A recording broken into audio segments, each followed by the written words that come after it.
Bienvenue à tous. Voilà, j'ai préparé une vidéo pour vous sur l'utilisation de Jamovi. Alors, c'est surtout destiné pour ceux qui ont un MacBook comme moi, mais qui n'ont pas réussi à installer l'environnement virtuel afin de installer le logiciel Statistica qui est uniquement disponible sur l'environnement Windows. Donc c'est assez embêtant, n'est-ce pas? Et que faire? Alors, tout simplement, je vous présente le logiciel Jamovi, qui est un logiciel open source, donc c'est gratuit, que vous utilisez Mac, iOS ou système Windows. C'est tous disponible. Alors, attendez, pour ceux qui ont déjà réussi à installer Statistica sur votre environnement virtuel ou sur votre PC Windows, restez avec moi quand même parce que ce logiciel c'est tellement simple à utiliser. Vous allez voir ça avec moi. Et surtout, c'est open source, c'est gratuit. Donc, c'est toujours bien d'apprendre à utiliser un logiciel différent. Alors, c'est pour ça la partie théorique est extrêmement importante. Une fois vous connaissez pourquoi utiliser quel test pour tester quelle hypothèse. Ok, ça c'est la partie théorique. Pourquoi on utilise Students, quand on utilise ANOVA, quand c'est corrélation et quelles informations on doit regarder une fois on tourne analyse. Quelles sont les informations qui nous intéressent, quels sont des indices qu'on doit rapporter dans un rapport scientifique. Une fois on est connaisseur de toutes ces informations, que ce soit Statistica ou SPSS ou Jamovi ou R ou Stata, n'importe quel outil d'analyse. Donc aujourd'hui, à l'heure actuelle, on n'a Jamovi puisque c'est open source, tout le monde utilise. Mais peut-être le temps évolue, il y aura des nouveaux logiciels qui sont encore plus intéressants qui sortent. Mais tout ça, c'est peu important, n'est-ce pas? Utilisation de logiciels, c'est juste simplement savoir quel bouton à cliquer. Mais l'important, c'est la partie théorique, n'est-ce pas? Pourquoi on fait quel test? Ça, c'est vraiment le plus important à la statistique. Donc là, c'est un cours pratique. Donc, on va directement entrer dans le sujet, comment on va utiliser tout ça. Alors, première chose, il faut installer justement le logiciel. Donc, tout simplement, vous allez sur Google, vous tapez Jamovi et download, télécharger. Et voilà, le premier download Jamovi. Donc, vous avez la version pour système iOS ou pour Windows, pour Linux, pour Chrome. Voilà, vous téléchargez la version qui vous intéresse. Et ensuite, voilà, vous installez le logiciel. C'est absolument open source et gratuit. Et une fois cela soit fait,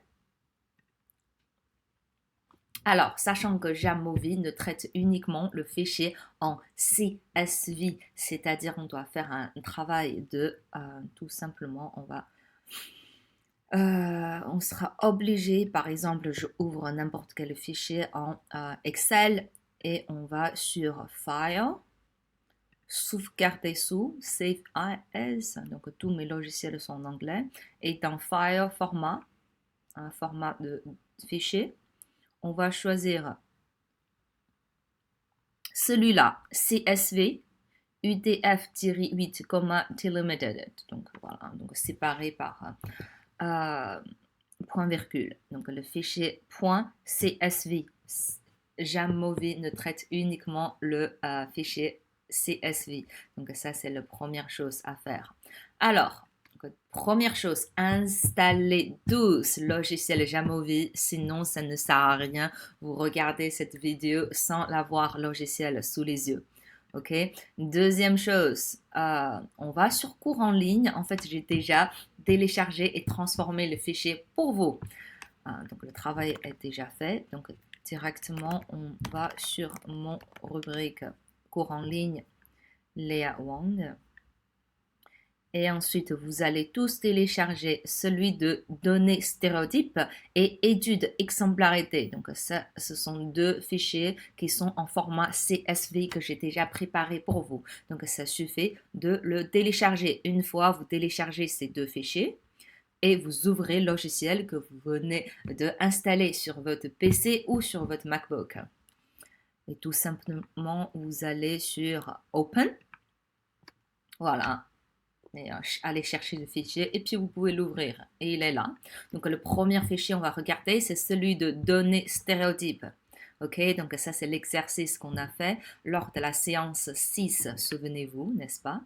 Donc ça c'est une étude qui porte sur les comportements de homophobes, qui est notre variable dépendante, c'est une variable numérique et on a plusieurs variables indépendantes dont le sexe, l'éducation, l'adhésion aux stéréotypes, soit aux stéréotypes féminins, soit aux stéréotypes masculins. On a la croyance religieuse, une variable qualitative à 3 modalités, croyant seulement, croyant pratiquant et non croyant. Voilà, tous ces facteurs-là, il y a plusieurs questions à traiter. Et là, on va regarder tous les types d'analyses. On commence par student, n'est-ce pas? Pardon, on commence par le test de KID d'indépendance. C'est quand il y a deux variables qualitatives, quand toutes les deux variables sont qualitatives. Ok, on utilise le KID d'indépendance en anglais, KID of association. Donc, tout simplement, on va sur Jamovi. Frequencies. Ensuite, Independent Samples, KID, Test of Associations. Et là, vous allez entrer la première variable qualitative, par exemple sexe. Deuxième variable qualitative, croyance religieuse. Et là, vous aurez deux tableaux. Le premier tableau, c'est le tableau de contingence et aussi le tableau de traits croisés. Donc là, on a la répartition des effectifs selon les 6 cas de figure. On a 21 filles qui croient uniquement, 41 filles non-croyants, 18 filles pratiquants, 25 garçons qui croient uniquement, 37 garçons non-croyants et 18 garçons pratiquants.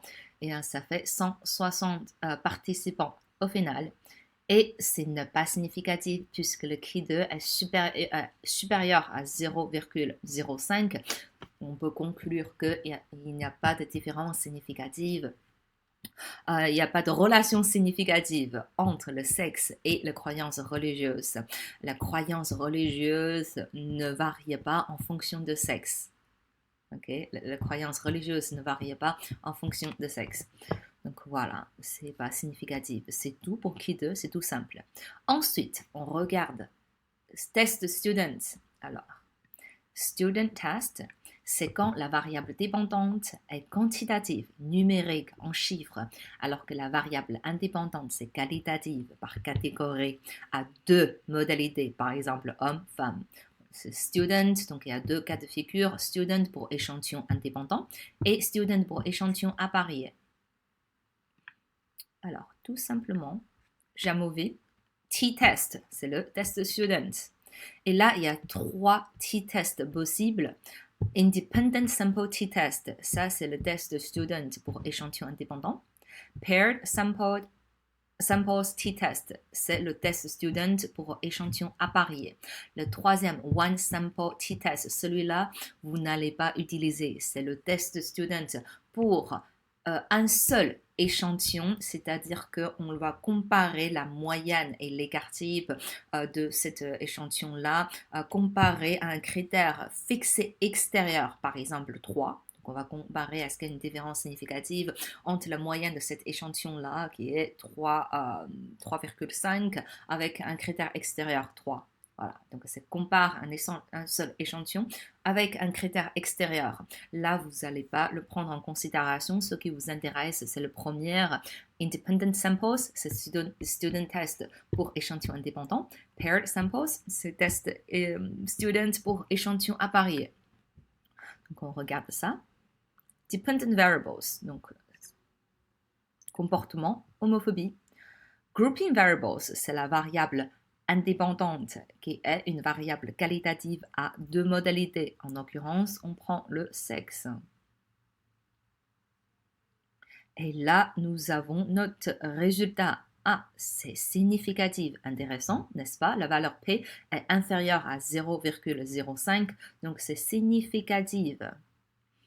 Ensuite, on va sur Additional statistics, statistiques supplémentaires. On clique sur descriptive. Et là, nous avons la moyenne, mean, c'est la moyenne, et l'écart type. SD, c'est l'écart type en anglais, standardized deviation, écart type. Donc, on a on voit que les garçons sont significativement plus homophobes que les filles. Parce que la moyenne, c'est 1,21, c'est significativement supérieur que 1,07. Pourquoi? Parce que la valeur P, c'est inférieur à 0,05. Donc, on peut conclure notre résultat.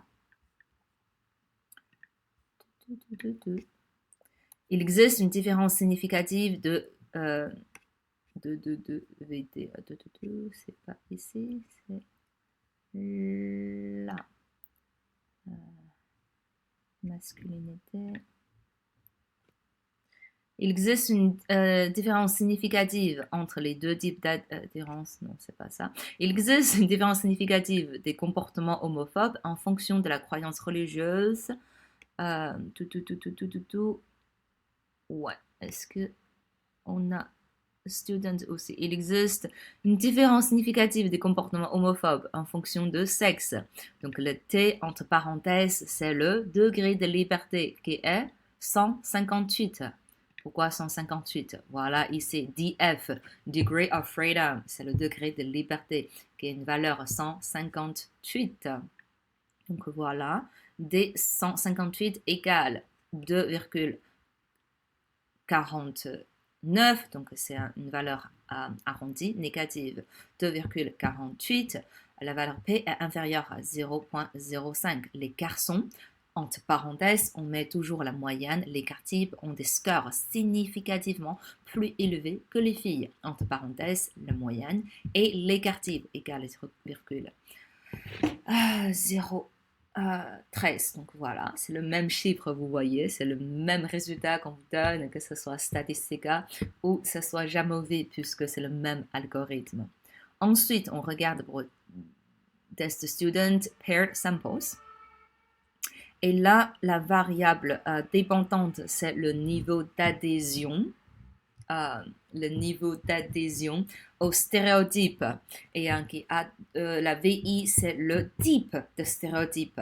Le type de stéréotype. Donc, soit stéréotype féminin, soit stéréotype masculin. Okay? Donc ça, c'est une variable intra-sujet. Pourquoi? Parce que tous les participants, que ce soit des garçons ou des filles, ils doivent tous passer les deux tests. Donc tout le monde passe toutes les conditions. Ça, c'est un plan à parier. Okay? Donc que ce soit les filles ou les garçons, ils doivent tous passer pour voir que est-ce qu'ils sont significativement plus adhérés au stéréotype de féminin ou au stéréotype de masculin. Que ce soit garçon ou fille, tout mélangé. C'est pour ça on va mettre masculinité dans la première colonne, féminité pour la deuxième colonne. Et là, on a notre résultat. Aussi, c'est significatif. En plus, c'est très significatif. C'est inférieur à 0,001. On clique pareil sur descriptive et on voit que le score de féminité est plus significatif. Donc là, on peut conclure comme le résultat que je vous ai écrit. Je crois que c'est la question 4. Il existe une différence significative entre les deux types d'adhésion au stéréotype. La valeur T égale 6,79. Est-ce que c'est le cas? Oui, c'est le cas. Le résultat arrondi. Valeur P inférieure à 0,001. Il y a significativement plus des adolescents qui adhèrent au stéréotype de féminité, entre parenthèses, moyenne égale 5,24, écart type 0,426, que ceux qui adhèrent au stéréotype de masculinité, la moyenne égale 4,44, écart type égale 1,21. Voilà, tout est cohérent, n'est-ce pas? Donc ça, c'est tout pour Q2 et Test Student. Maintenant, on va regarder pour ANOVA. Alors, quand on utilise ANOVA, on utilise le test ANOVA lorsque la variable dépendance est une variable quantitative et la variable Indépendante est une variable qualitative à plus de 2 modalités. Et là, on va utiliser ANOVA à un facteur, one-way ANOVA, soit pour échantillon indépendant, soit pour plan à mesure répétée. Ok, tout simplement, on va sur ANOVA, one-way ANOVA. Dependent variables, on prend toujours comportement homophobe. Grouping variables, en l'occurrence, on doit prendre la croyance religieuse, qui est une variable à 3 modalités, et c'est significatif. La valeur P est inférieure à 0,05. Et là, on va cliquer sur Descriptive Tables. Souvenez-vous, pour ANOVA, il y a toujours 3 parties de résultats qu'on cherche. Premièrement, c'est le F de Fisher. Ce qui est important, c'est que vous prenez celui de Assumed Equal, Fisher. OK? Et donc, ça, c'est le premier résultat qu'on cherche. Assumed Equal Fisher. Ça, c'est le valeur de F, le DD, degré de liberté, le premier et le deuxième. Ça, c'est le type d'erreur. Et ensuite, c'est le valeur P. OK? Et ensuite, deuxième tableau qui nous intéresse, c'est le moyenne et l'écart type. Et là, on a le moyenne et l'écart type des scores de comportement homophobe en fonction des 3 possibilités de croyances religieuses qu'on a enquêtées. Et troisième tableau qui nous intéresse, souvenez-vous, c'est le test de post hoc. Voilà, donc c'est le Turquet. Tout simplement, on clique sur Report Significance. Donc, significativité rapportée, et on voit que entre croyant uniquement et non croyant, c'est pas du tout significatif. Donc si on croit uniquement, c'est comme si si on croit mais on ne pratique pas, c'est comme si on ne croit pas. Mais entre croit uniquement et pratiquant, c'est très significatif. Entre non croyant et pratiquant, c'est très significatif. Ok, donc ça, c'est une petite investigation de plus. Donc là, on a notre 3 parties de résultats. Comment on rapporte le résultat, ça, je vous ai déjà appris, mais là, je fais une petite révision. Voilà, c'est toujours bien de réviser, n'est-ce pas? Je crois que c'est la 5e question. Il existe une différence significative des comportements homophobes en fonction de croyances religieuses. F, entre parenthèses, 2,157. Est-ce que c'est le cas? Oui, 2,157. Donc c'est le degré de liberté et l'erreur. Égale 12,48. Est-ce que c'est le cas? 12,5. Donc c'est un score arrondi, très bien. B inférieur à 0,001. Les pratiquants, sa moyenne, son écart type, ont des scores sur les comportements homophobes significativement plus élevés que les non-croyants. N, moyenne, l'écart type. Le test HST, en fait, c'est un test de Turquet. Donc, vous pouvez marquer test de Turquet à la place, inférieur à 0,001. C'est le cas, inférieur à 0,1. Les croyants uniquement, sa moyenne, son écart type. Le test Turquet. B inférieur à 0,001. En revanche, il n'existe pas de différence significative des scores de homophobes entre les non-croyants et les croyants uniquement, car le test de Turquet n'est pas significatif, tout simplement. Ensuite, ANOVA. Pour le cas, quand la VI est un facteur intra-sujet, on doit toujours aller à Repeated Matters ANOVA. Toujours, toujours, toujours. OK? Et dans One Way ANOVA, on le traite uniquement le cas quand la VI est un facteur inter-sujet, groupe indépendant, in between subjects. OK? Ça, c'est uniquement ce cas-là. Plan simple. Alors que pour le plan à mesure répétée, pour le facteur intra-sujet et un groupe apparié, on doit toujours aller à ANOVA Repeated Matters. Repeated Matters. Et là, vous regardez clairement. Premièrement, on va rentrer, parce que comme je vous ai dit, je vous ai expliqué, les différentes modalités de la VI sont englobées, emboîtées en quelque sorte dans la VD. Donc la VD, c'est le score d'adhésion au stéréotype. Et la VI, c'est quoi? La VI, c'est le type de stéréotype. Type de stéréotype. stéréotype. Donc, je vais justement nommer le nom type de stéréotype. Et j'ai les stéréotypes féminins. Voilà, mi. Je vais juste marquer femme. Allez. Stéréotype masculin. Ah oui, parce que c'est en anglais. Masculinité. Et là, c'est féminité. Voilà. Donc là, on voit, hop, tout simplement, on va entrer la féminité, la variable, toujours on prend celui numérique, n'est-ce pas, puisque ANOVA traite, c'est la moyenne et la variance.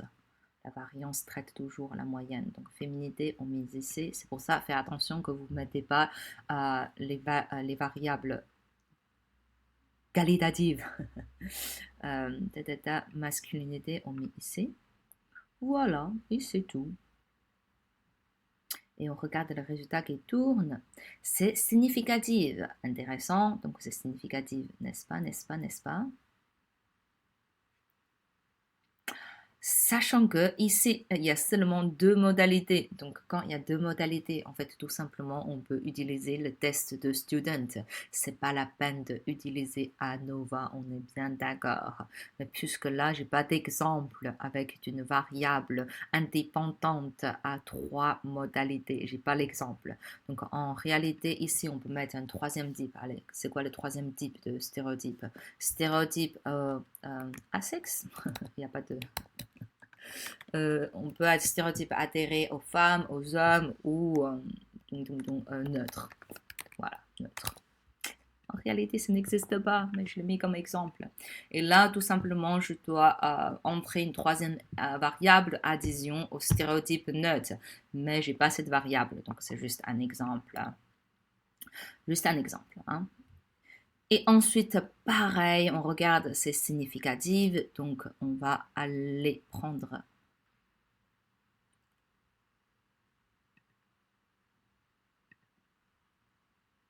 dans post hoc et on compare puisqu'il y a juste deux modalités. C'est un turquet, forcément un turquet, c'est inférieur à 0,05, 0,001, donc c'est très significatif. Encore une fois, ça, on peut faire ça avec student. C'est pas la peine de faire ici, mais on le fait quand même. Hein. Voilà, c'est tout. Et aussi pour la moyenne et l'écart type, il faut aller dans Estimated Marginal Means. Et là, on clique sur Marginal Means Table. Et là, on aura la moyenne et l'écart type. Il est en train de sortir. Voilà. Hop. Oh non, il faut choisir, je crois. Voilà, il faut choisir le type de stéréotype. Il faut le mettre dans Marginal Means avant que ça se produise. Hop, hop, hop, hop, on ne veut pas le plot.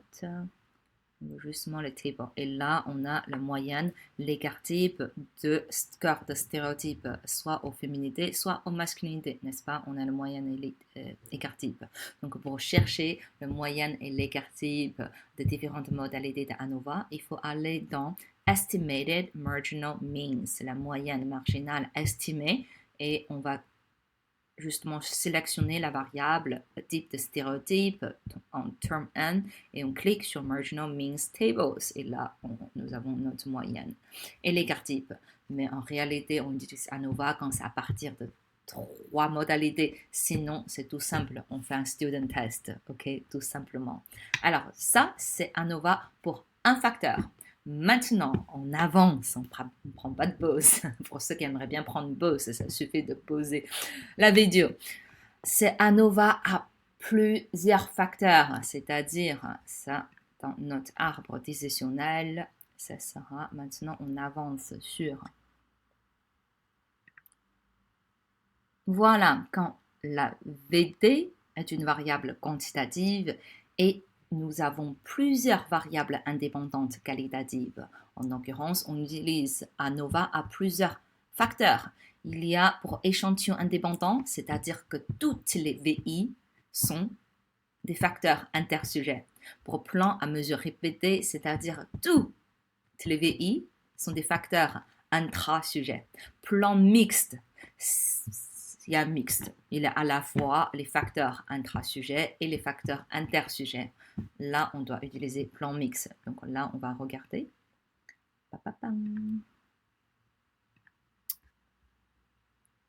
ANOVA. On prend tout simplement ANOVA au lieu de one-way ANOVA. On prend ANOVA. Dependent variables, toujours comportement homophobe.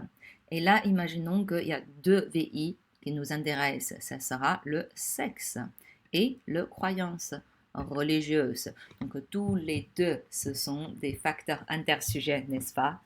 Soit femme, soit homme, on ne peut pas être les deux en même temps. Croyance religieuse aussi, c'est les trois groupes indépendants. Hein. Donc, en l'occurrence, on utilise ANOVA tout simplement.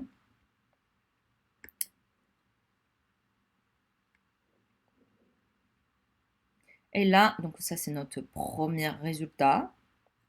C'est significatif. Donc les deux effets simples sont significatifs, les effets d'interaction c'est significatif. Souvenez-vous, donc ça c'est dans notre séance de cours 6, qu'on disait que lorsqu'il y a plus de 2 VI, ça fait toujours plusieurs effets. En plus, on a inventé une formule ensemble pour deviner, savoir combien d'effets il y en a. Quand il y a 2 VI, ça fait 2 effets simples et un effet d'interaction. Quand le sexe croise la croyance religieuse. Donc là, on a 3 effets et tous les 3 effets-là sont significatifs. L'impact de sexe sur le comportement homophobe, significatif. L'impact de croyance religieuse sur le comportement homophobe, c'est significatif. Et l'interaction, c'est significatif également. C'est pour ça qu'on doit rédiger 3 conclusions. 2 sur l'effet simple et un troisième sur l'effet d'interaction.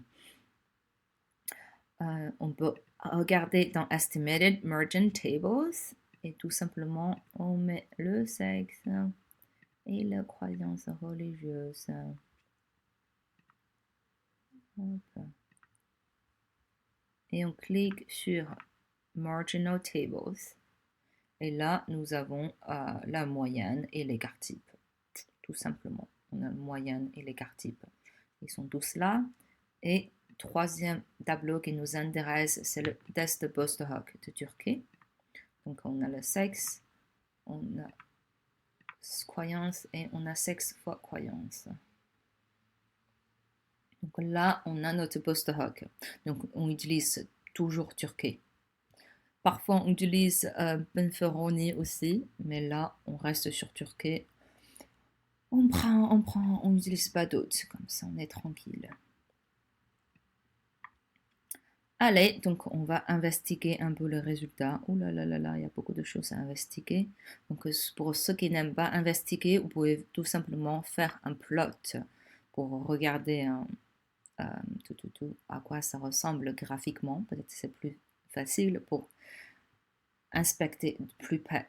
Voilà, donc on voit qu'il y a une différence. Le jaune, c'est pratiquant. Donc il y a une différence de filles et garçons pour les pratiquants. Ok. Et il y a une différence pour les garçons entre ceux qui sont pratiquants et pour ceux qui sont croyants, pratiquants et non croyants. Donc là, c'est la première différence qui est intéressante. Donc pour les garçons, ceux qui sont pratiquants et ceux qui ne sont pas pratiquants. Et entre les filles et garçons, la différence se manifeste uniquement pour ceux qui sont pratiquants. Voilà. Donc là, on peut essayer de confirmer est-ce que c'est le cas ou pas en regardant justement ce fameux tableau de Bostock pour voir est-ce que c'est significatif. Oui, celui-là, c'est significatif. On voit la significativité, c'est entre garçons pratiquants et filles pratiquants. Et filles croyants uniquement. Donc il faut bien lire le tableau. Là, on a fille, garçon, croyant, et là. Donc là, par exemple, celui-là, garçon pratiquant est significativement différent de fille pratiquant. Oh non, fille non croyant. Ouais. Et celui-là, les garçons pratiquants est significativement différent de garçons croyant uniquement. Et là, c'est quand le garçon pratiquant est significativement différent de garçon non croyant. Et là, c'est quand le croyant garçon pratiquant est significativement différent de filles croyant uniquement. Voilà. Et ensuite, pour rapporter les résultats, je vous invite vivement d'inspecter visuellement le graphique d'abord. Et là, vous allez voir la différence la plus importante, c'est surtout entre celui-là, les garçons pratiquants et les garçons non pratiquants, et aussi entre les filles et les garçons, les filles, pour ceux qui sont pratiquants. Donc, parmi les pratiquants, entre les filles et garçons, il y a une différence significative, intéressante. Donc, commencez par toujours au tableau et ensuite regardez dans le test post-hoc, est-ce que ça se confirme ou non. Et aussi, il y a la moyenne et l'écart type qui sont tous là. Voilà, les moyennes, l'écart type qui sont tous là. Donc, ça, c'est pour ANOVA à mesure répétée. Alors, on revient sur notre tableau décisionnel. Sachant que, soit pour plan à mesure répétée ou plan mixte, on utilise toujours ANOVA à mesure répétée. Donc, ça suffit qu'une des variables indépendantes, une des VI, est d'un facteur intra-sujet, groupe apparié, pour qu'on utilise le ANOVA à mesure répétée. Repeated Mathers ANOVA. Okay? Donc, soit les deux VI sont les facteurs intra-sujet, soit il y a un facteur intra-sujet, un autre facteur inter-sujet. On doit toujours utiliser celui-là. Okay? Que ce soit plan mixte ou plan apparié, on doit toujours utiliser ANOVA à mesure répétée. Donc, je répète, que ce soit un plan mixte ou c'est un plan à mesure répétée, on doit toujours utiliser le test d'ANOVA à mesure répétée. Donc là, on crée notre premier facteur. Donc, on a toujours notre stéréotype, adhésion stéréotype à des type de stéréotype, pardon. Type de stéréotype. Donc la VT, type de stéréotype. Donc on a toujours féminité et masculinité. Donc tout. Voilà. Donc masculinité, on va le mettre ici. Féminité, on va le mettre là. Between subject factors, en fait, ça c'est la variable indépendante intersujet. Donc là, on peut mettre par exemple le sexe qui est un facteur intersujet. Donc c'est notre VI intersujet. On le met dans between subject factors. C'est pour ça que je vous ai dit, il faut apprendre anglais. Intersujet en anglais, c'est in between subject. Donc là, on met le sexe. Voilà. Encore une fois, partiel état au carré, c'est le nombre de variances expliquées de la VI, de la VT par la VI. Souvenez-vous, partiel état 2, état au carré, c'est le nombre, pourcentage de la variable de la VT expliqué par la VI en contrôlant l'autre. Mais là, c'est un indice que c'est pas si important pour la raison d'examen. Mais c'est toujours intéressant de savoir, n'est-ce pas? Donc là, on regarde les résultats. Significative. Hop, hop, hop.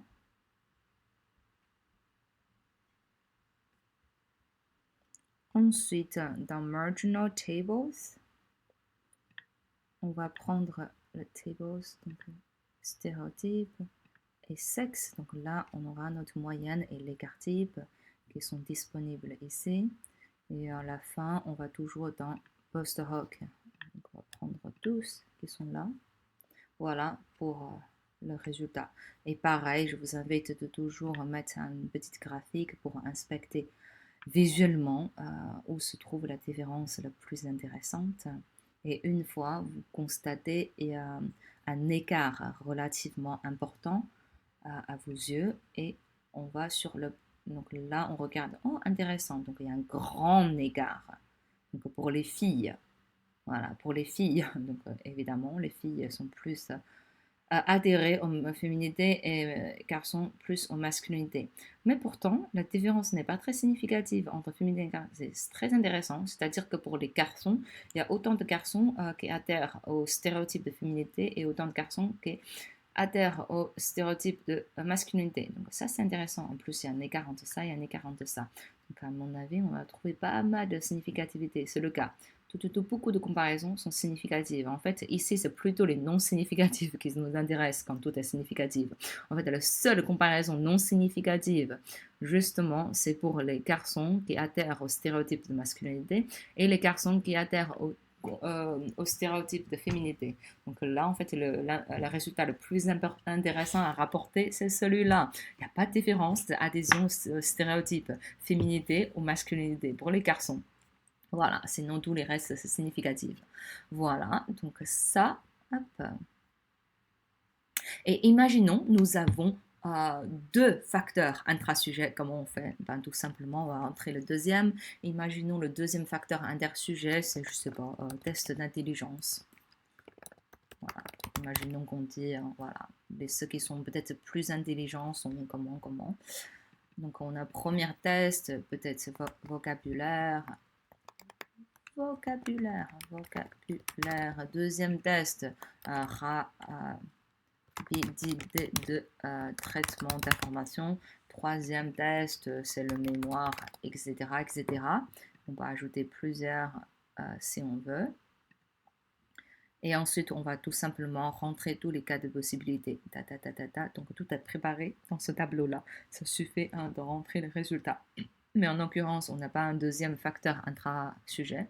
Donc voilà, l'exemple ne sera pas pertinent. Donc on peut avoir autant de VI que nous pouvons. Donc soit facteur intersujet, soit facteur intersujet. Intersujet, c'est repeated matters, à mesure répétée. Intrasujet, c'est ça c'est intrasujet, pardon, je suis fatiguée. Intrasujet, c'est repeated matters factors. Intersujet, c'est in between subject factors. Alright, donc tout ça c'est pour ANOVA. Et on continue, on avance sur maintenant corrélation. Oh, rien de plus simple. Corrélation, tout simplement. On va sur exploratoire.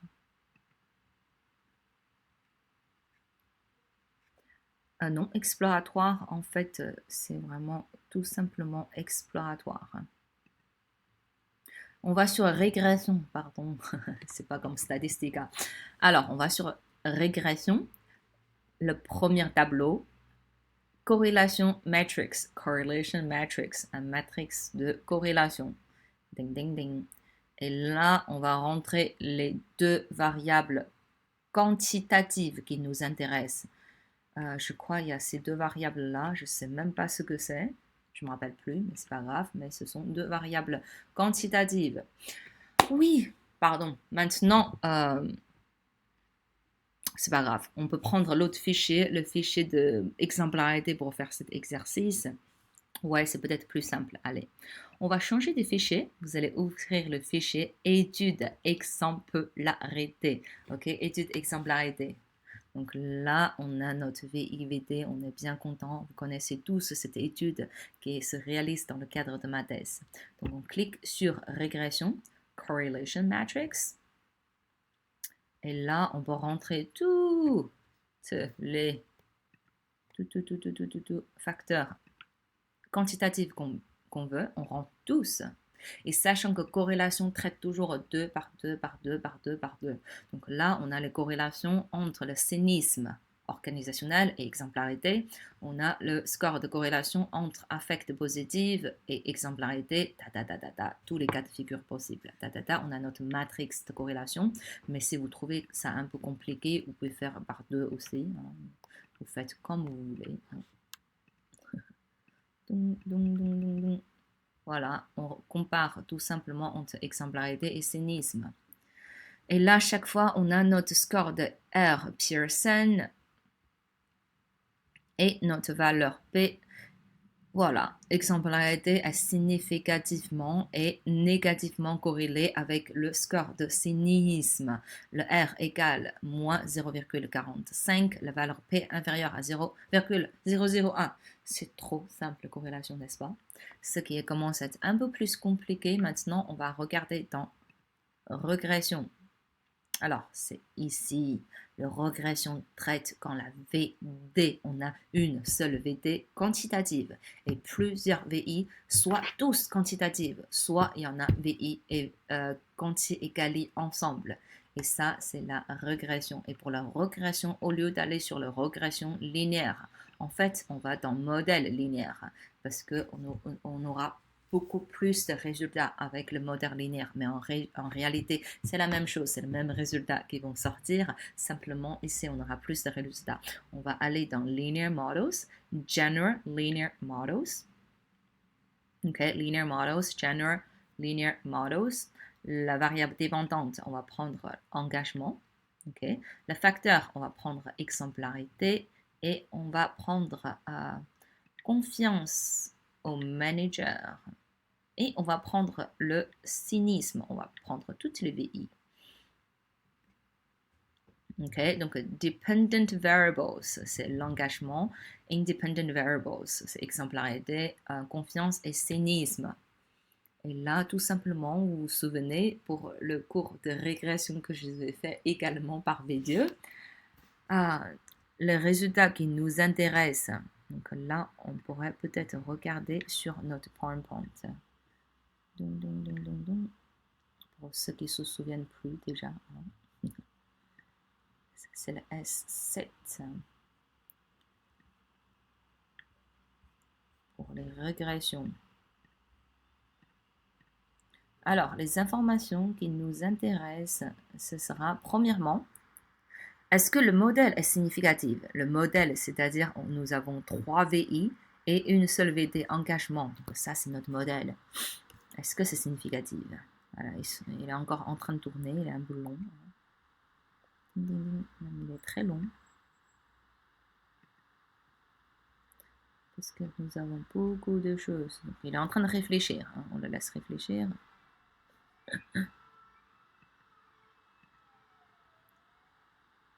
Je pose la vidéo pendant qu'il réfléchit. Alors, on reprend. En fait, j'ai rectifié une erreur importante.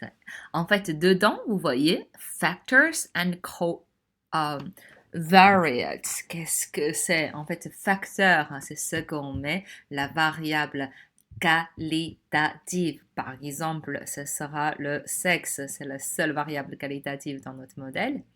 Et covariates, ce sont des facteurs quantitatifs, les variables quantitatives, ok? Notez-les bien. Factors, c'est où on met les variables qualitatives. Covariates,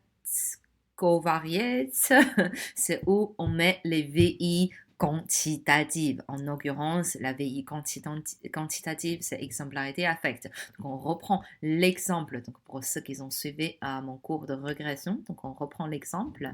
Ça sera l'exemple de celui-là, faire une régression multiple sur l'impact de deux prédicteurs, donc deux VI, exemplarité à la première VI, l'affect positive, donc émotion positive, la deuxième VI, sur l'engagement au travail, la VT. Première question, est-ce que le modèle est significatif? Combien de pourcents de variance de VT expliqué par l'ensemble de VI1? Donc tout simplement, on entre dans Dependent Variables, l'engagement, et dans Independent Variables, Covariates, la variable quantitative, exemplarité et affect positive, alors que c'est significatif, n'est-ce pas, le modèle. Regardez dans la ligne modèle, le P est inférieur à 0,001 et c'est expliqué par 32 de variance. Ici, le partiel est à 2, c'est c'est comme le R au carré. Ça, c'est le pourcentage de variance expliqué de la variable dépendante par la variable indépendante. Donc, le modèle, c'est 32%, c'est-à-dire que il y a 32% de variance chez le niveau d'engagement expliqué par l'ensemble des deux facteurs exemplarité et affect positif. Autrement dire, si on connaît le niveau d'exemplarité du manager, le niveau de sentiment positif du salarié, on peut prédire 30% du niveau d'engagement au travail du salarié. Ça veut dire ça. OK? Donc, premier résultat, F, entre parenthèses, 2,102. Donc, le 2 se trouve ici. 102, c'est le résidu qui se trouve ici. 102, donc 2 et 102 égale 23,91 qui se trouve ici. 23,90. Le P est inférieur à 0,001. Donc, P inférieur à 0,001. Très bien. Le R au carré. Ici, c'est le partiel état 2 au carré. Pour trouver le R au carré, il faut effectivement aller dans régression, linear regression. Et là, on aura le R au carré. L'exemplarité et l'affect positif expliquent 32% de la variance de l'engagement au travail. Donc ici, c'est l'état partiel, l'état 2, mais c'est le même résultat qu'on obtient. Okay? 12-32%. Deuxième, est-ce que chacune de VI a un impact réel significatif sur la VT après avoir contrôlé les autres VI? Oui, en l'occurrence, il faut regarder le bêta standardisé, qui se trouve ici, le bêta. Oui, ils sont tous les deux significatifs, inférieurs à 0,001. Donc la conclusion, l'exemplarité préside significativement l'engagement au travail après avoir contrôlé l'effet d'affect positif, parce que le D104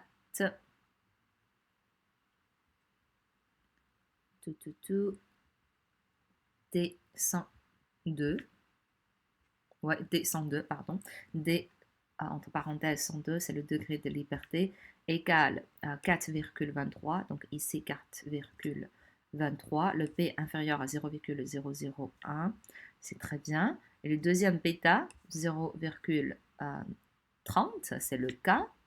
Le T entre parenthèses, en plus le T, j'aime toujours le mettre en italique, ça me gêne, c'est une habitude. Entre parenthèses, toujours 120, et la valeur c'est 3,44, de P inférieur à 0,001, qui veut dire que l'affect positif prédit significativement l'engagement au travail après avoir contrôlé l'autre VI, qui est l'exemplarité. Donc, troisième question, on va essayer de faire une équation de régression. Et là, on doit prendre le bêta non standardisé. Là, il faut faire attention. Le bêta non standardisé s'appelle estimate. Donc, c'est ici. Ding, ding, ding, ding, ding. N'est-ce pas? Donc, notre équation, c'est engagement égale 5,93. Ça, c'est le l'intercept. Ding, ding, ding. Égale 0,32. Alors, je reviens parce que je vois qu'il y a une différence d'intercept, effectivement, puisque, hop, pour les régressions, on va retourner dans regression, linear regression. Et là, on va entrer dependent variables, niveau d'engagement. Covariate, quand vous voyez une petite échelle, c'est où on met la variable quantitative.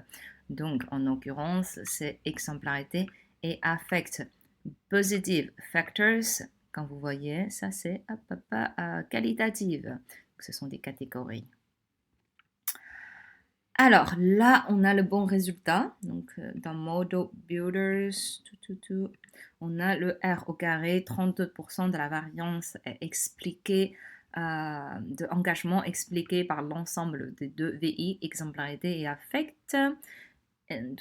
Et l'estimate, en fait, l'estimate, c'est le score de B, donc c'est le bêta non standardisé. L'engagement égale 5,93 plus 2,22 fois exemplarité, qui se trouve ici, plus 0,15 fois affect positive. Donc là, nous avons notre équation. Qu'est-ce que ça veut dire cette équation? C'est-à-dire en gardant l'affect positive constant, si exemplarité augmente d'une unité, l'engagement augmente de 0,22 d'une unité. Pareil pour l'autre. Simplement, dans la régression linéaire, il n'y a pas le résultat de bêta standardisé. Pour obtenir le bêta standardisé, on va retourner dans General linear models, dependent variable, toujours engagement, et independent variable, toujours exemplarité, et le affect positive. Et ensuite, nous aurons notre valeur de bêta standardisée qui se trouve ici. Voilà, comme ça, vous avez toutes les informations pour les régressions. Si vous voulez, je vous invite à faire l'exercice, et ce sera le cynisme organisationnel. Affect positif, exemplarité, prédit la satisfaction au travail. Donc, tout simplement, vous allez rentrer variable dépendante. Que ce soit la satisfaction, et exemplarité, ce sera la confiance et le cynisme. Et vous trouverez les résultats qui se trouvent ici. Alors, quand on rentre tous les trois, l'équation exemplarité, ça devient non significative parce que c'est entièrement médiatisé par la confiance au manager. Donc ça, vous pouvez réaliser également les 4 étapes de médiation, n'est-ce pas? Souvenez-vous. Donc pour ceux qui s'intéressent à comment faire un test d'effet de médiation, qu'est-ce que c'est un médiateur, et les 4 étapes de Baron and Kenny de 1986. Je vous invite à aller regarder la vidéo régression où j'explique les 4 étapes, comment on fait. Et pareil, tout simplement, vous pouvez le faire avec régression ou linear models general. Enfin, une dernière test. Qu'est-ce que c'est? C'est Alpha de Krumba, c'est le test de fiabilité interne. Donc, un petit rappel, un test de fiabilité interne, c'est pour tester les cohérence interne au sein d'une échelle de mesure, que ce soit une échelle de mesure de satisfaction au travail, une échelle de mesure de niveau d'estime de soi, échelle de mesure de agression, etc., etc. Donc les différents items, les différentes questions, est-ce qu'ils sont relativement cohérents les uns à l'autre? Et donc là, on peut reprendre le donné stéréotype et imaginons que dans le data, pour les 3 variables, ces 3-là, Andy Memo, Andy Mekomo et Andy Misko, je ne sais même pas ce que c'est, mais imaginons que ce sont les 3 items, 3 questions qui font partie d'une échelle qui s'appelle le niveau de intimité. Allez, c'est une échelle d'intimité qui porte sur 3 questions et il varie, c'est sur une échelle de Likert qui varie entre 1 et 5, 1 n'étant pas du tout d'accord avec l'énoncé et 5 étant tout à fait d'accord. Donc 3 questions, ok? On aimerait bien voir est-ce que ces 3 questions sont cohérentes ou pas.